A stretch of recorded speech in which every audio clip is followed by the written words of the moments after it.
Speed of sound waves. We said last lecture that the wave speed of all mechanical waves have the same general form. And I'll write that down here. So we said the speed of all mechanical waves had the same general form of a restoring force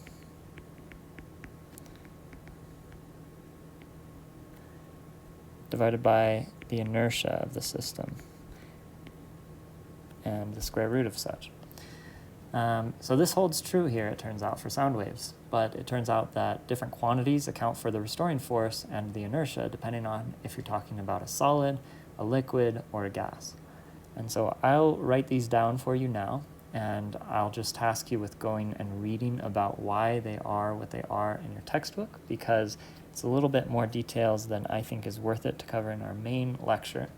But you will need to use these things for different problems. So for a fluid, we're talking about speed of longitudinal, specifically, wave, longitudinal wave. In a fluid, it's square root of B, the bulk modulus, divided by the density. It's rho, it's not the pressure. For a solid,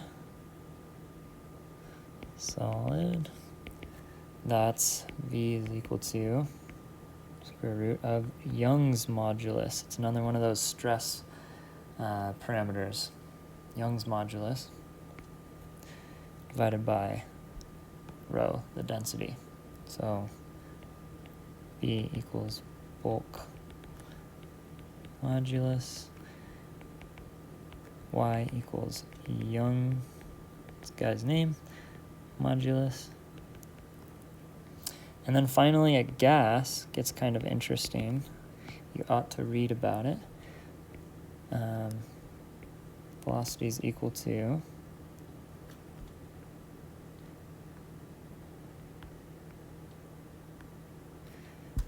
gamma RT over M, where gamma is the ratio of heat capacities. So you really need to read in the text to see what this exactly means and why the heat capacities come into play, I guess. But I will say ratio of heat capacities.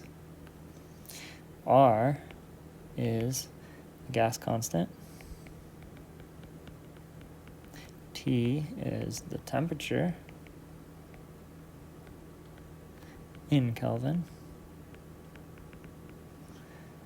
And M is the molar mass.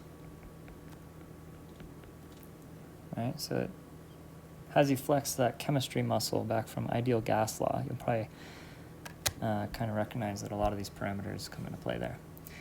All right, so that's all I will say about that, but please do be sure and go read the paragraph or 3 on why these are the way that they are, at least on the gas one, because that's pretty interesting, I think.